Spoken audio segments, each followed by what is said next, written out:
Sherilyn Skolnicki, and this is Brilliant Balance, the show for working women who are ready to shine. Each week, I bring you ideas, inspiration, and insight on balance, business, and getting it all done gracefully. You ready? Let's be brilliant. This is episode 279, Fight the Midlife Blahs. All right, my friends, welcome to the show. I want to talk today about what I have come to think of as the midlife blahs. I think I saw this term a few different times, probably in some sort of Instagram meme, and it really resonated with me as a descriptive term for a state of being that I see a lot of women wrestling with. It's kind of this time where suddenly you're questioning everything that you've devoted yourself to for the last maybe couple of decades. And all of these carefully laid plans, they just don't seem to make sense anymore. This chapter of life is when I hear women saying, is this all there is? Is this really all there is? Or am I doing enough? Or am I enough? Really like identity questions that sort of rise to the surface during this stage. But it starts out not as a crisis, which is maybe what we traditionally, thought of. When the term midlife crisis to me sort of is pretty masculine. It conjures up like, the guy with the new red sports car and the younger, blonder girlfriend, right? But the women that I see every day experience it as more of a malaise. It's like there's this sense of maybe emptiness or sadness, even boredom, which sounds like the wrong word until you think about you can be busy and bored at the same time, And I think boredom is maybe a component of this sort of relentlessness of life, and it really can be wicked.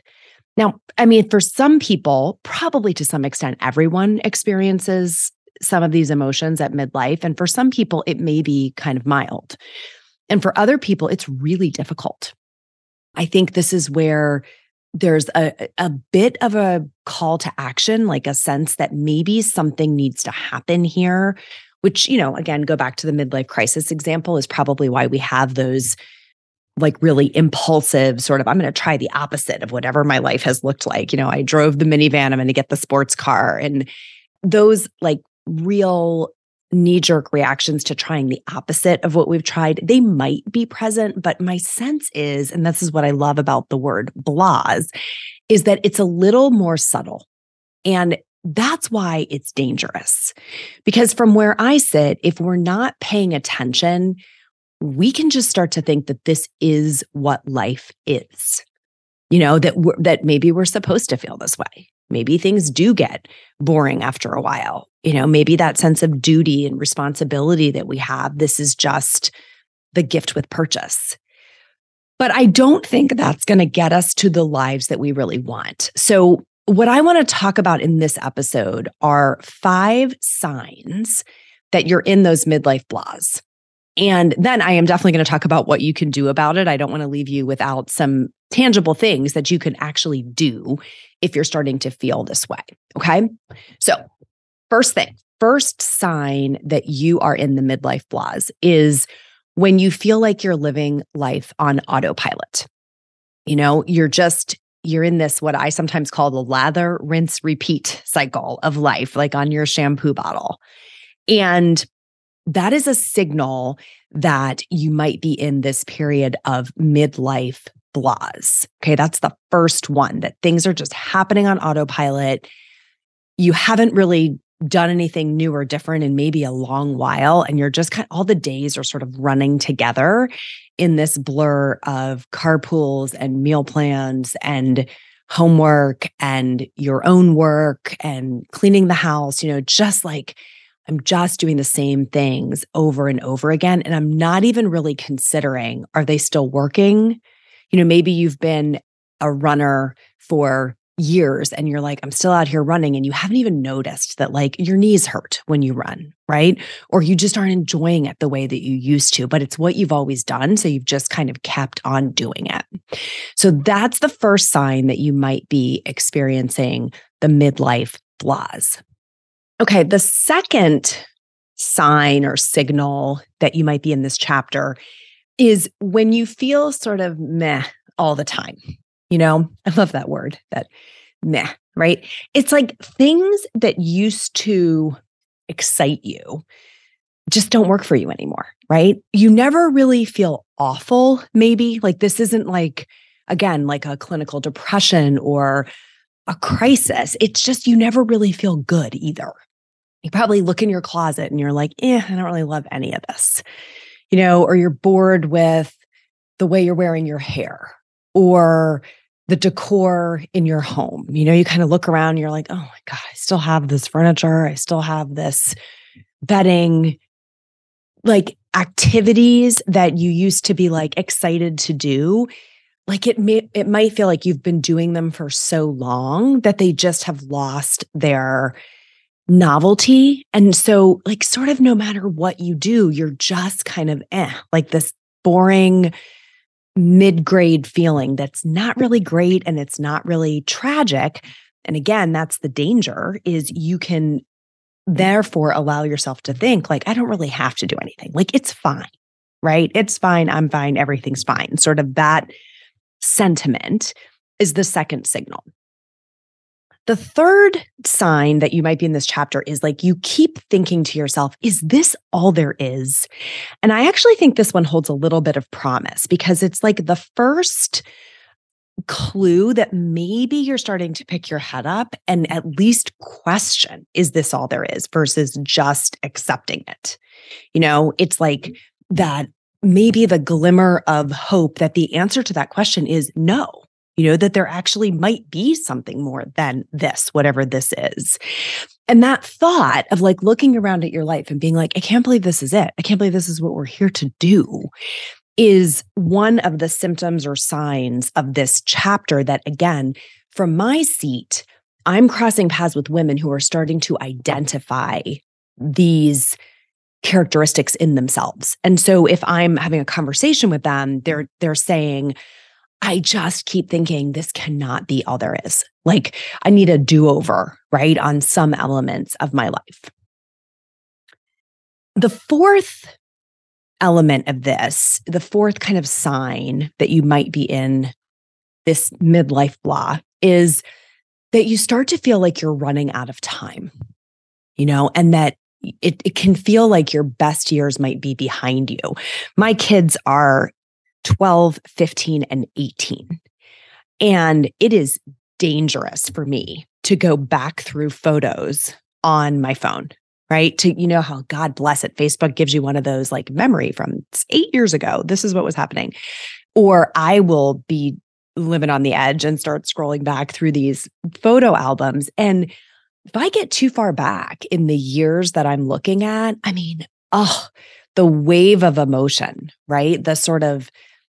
The level of realization that time has passed and that those years are not coming back, and then you start to sort of sensationalize those years like, oh, those were the best. Remember when I had toddlers, or remember when, and of course we only remember the great things about those chapters. So we're sort of glorifying the past and thinking there's not enough left to look forward to. That sensation that like the sands through the hourglass visual, that's kind of what this can feel like. And I think that if you're hearing yourself talking about time a lot, right? Like, I'm so busy, I can't believe I haven't done that yet. I always thought I would, go to Paris. I always thought I would put a pool in the backyard. I always thought I would, see XYZ artist in concert who will be retiring. And you're like, oh my God, I missed my chance. Those things where you feel like you're running out of time and like your best years might be behind you, it is one of the hallmarks of this chapter. If you're approaching this chapter with that sense of blah, right? And then the fifth one that I was thinking about is This is one that I see a lot inside of our maybe new clients in our community. Like if they've decided, okay, I'm going to kind of sort this out with some support, is this, I want to do everything and then nothing, right? They sort of hatch grand plans. Oh, look at this great idea.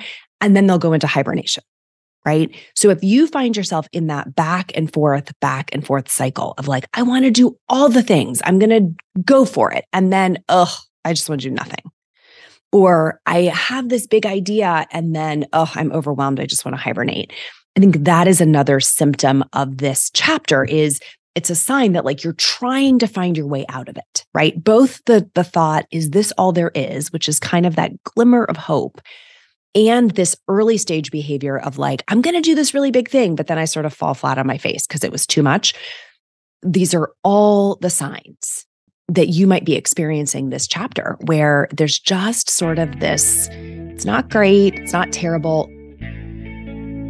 Hi, it's Cheryl Ann. Thanks for listening. Did you know that the ideas I share on this show are things I also can help you implement?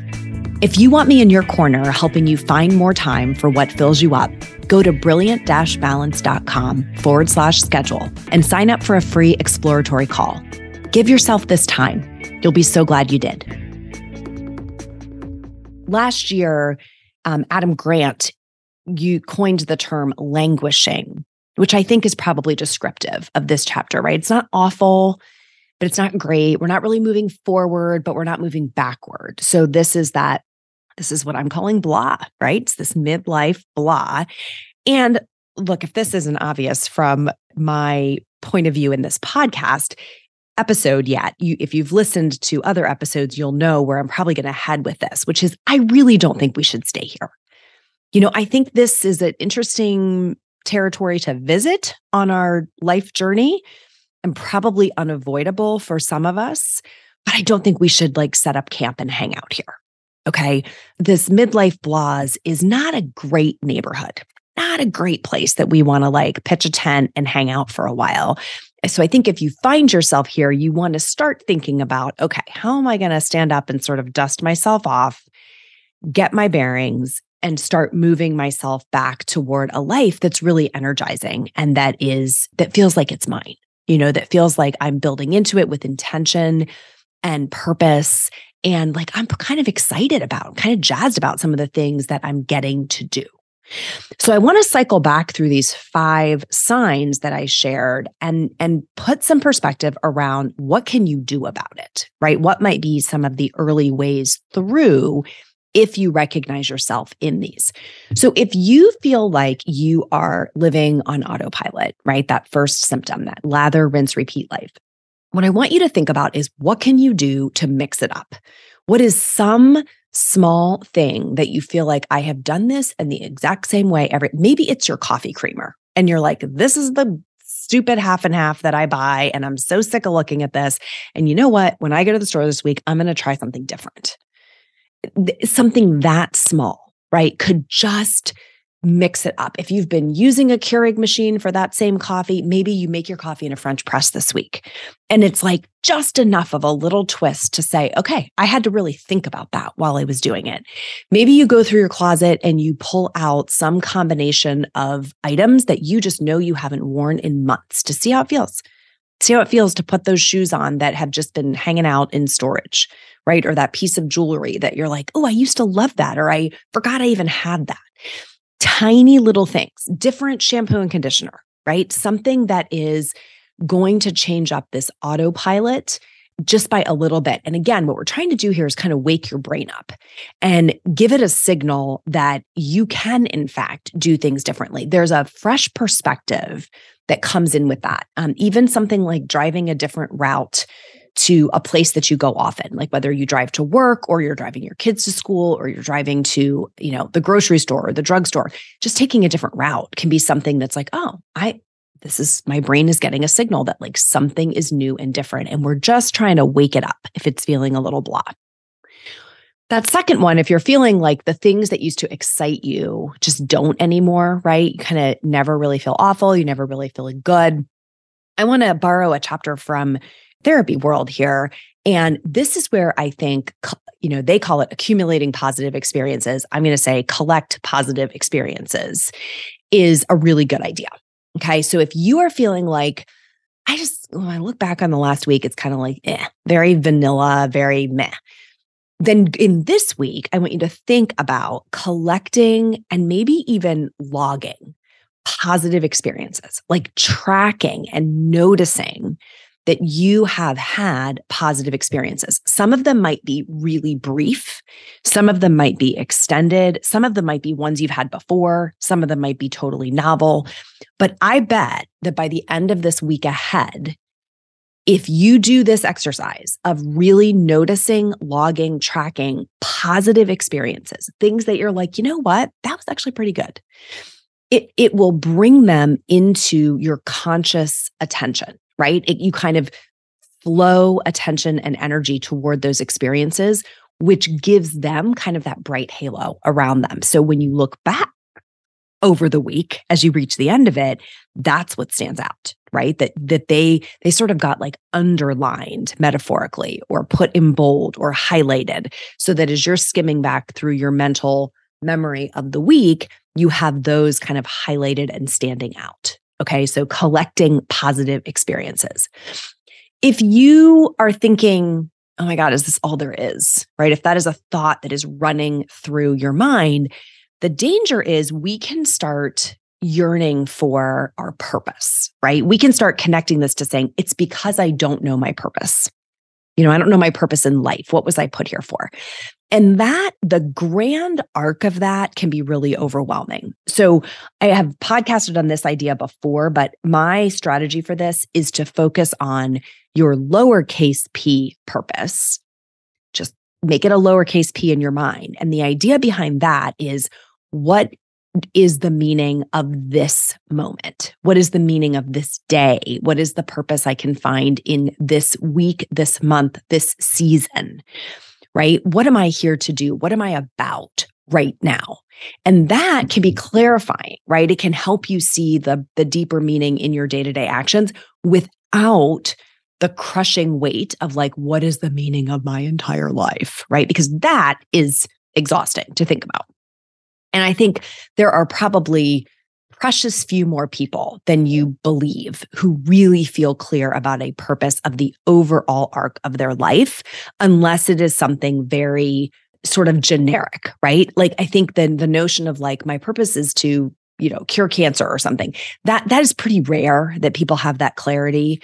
And I'm honestly not even sure that it's true. I think what we have are a series of these lowercase p purposes, and that can be very freeing and it can help us build momentum. If you feel like you're running out of time, right, and like your best years are behind you, I will say for me, this has been really, really powerful, is to stay present, to challenge yourself to be fully present in this moment. Because guess what? Those kids, like if I take my example of my 12, 15, and 18-year-old, someday when they're in their 30s, I'm going to look back at these days as, oh my gosh, how did I miss that? Those years went so fast. So if we're spending all of our time looking backwards, right, and lamenting that our best years are behind us, we are going to miss these years. So staying present, finding the power in the present moment of fully embodying where we are in this season. Candidly, y'all, whether it is good or whether it is difficult, right? Being in this moment is going to help us realize that life is dynamic. And that while, yes, things have changed and we have left some things in the past, there will be new things coming in as well. And then the fifth one, if you are in that cycle of back and forth, right? I make a grand plan and then I'm overwhelmed and I stop, right? I want to do everything and then I want to do nothing. My challenge for you is, can you focus on micro changes? Can you literally pull back, dial back the volume, the size of the change you are trying to make or the plan you are trying to execute to something much smaller? If it's like, I am going to take up tennis, right? I'm going to become a masterful tennis player and this is this amazing thing I'm going to do. Can you just say, I am going to go play tennis today, right? If it is, I am going to write a novel. Actually, I'm going to write a series of novels. Can you just write for an hour at your laptop, right? That notion of a micro change of something that you do once without the pressure of I'm going to turn this into a big, long-term habit can again just sort of get things flowing. We're trying to build a little bit of momentum, generate a little bit of excitement, and keeping things a little bit smaller, like the notion of the lowercase p purpose or these micro changes is really a way through. It's very rooted in like imperfect action, right? Not having to have the big, perfect long-term grand plan, but just doing something to see if we can sort of stoke the fire so you regain that sense of fulfillment, that sense of excitement, that sense of vibrancy that we really want to have throughout our lives. So the midlife blahs are real, right? They feel real. They definitely are real, but they don't have to be a cliff, right? You can use them as a gentle redirect toward a life that just feels more like you. And if you want someone in your corner as you make that shift, I would be glad to explore that with you. If you liked this episode and you felt like you got something out of it and you feel like there's someone you could share it with who needs to hear it, then I would invite you to do that. It is so helpful also when you write a review, when you take a moment to write a review of the show, which you can do in Apple Podcasts or anywhere that you stream the podcasts. I read every one of those reviews. And when I am looking for the energy and the inspiration to do the next episode, it's so gratifying to go back and know that previous episodes have helped people. This one recently said, Sherilyn is a welcoming and thought-provoking podcast host who zeroes in on what is important in a world of fluff. She is real and savvy, offering guests and tips that help us all be just a little more brilliant, while giving us permission to rest and to say no. That just means the world to me. And I would love to hear in your own words, what does this episode or this show mean to you? So if you have never taken the time to write a review, which I know is many of you, it would be fantastic to hear from you. And again, if you got something out of this and you could pass this episode on to someone who needs to hear it, forward them the show and say, hey, I listened to this and I thought you might love it. All right, that is all for today, my friends. Till next time, let's be brilliant.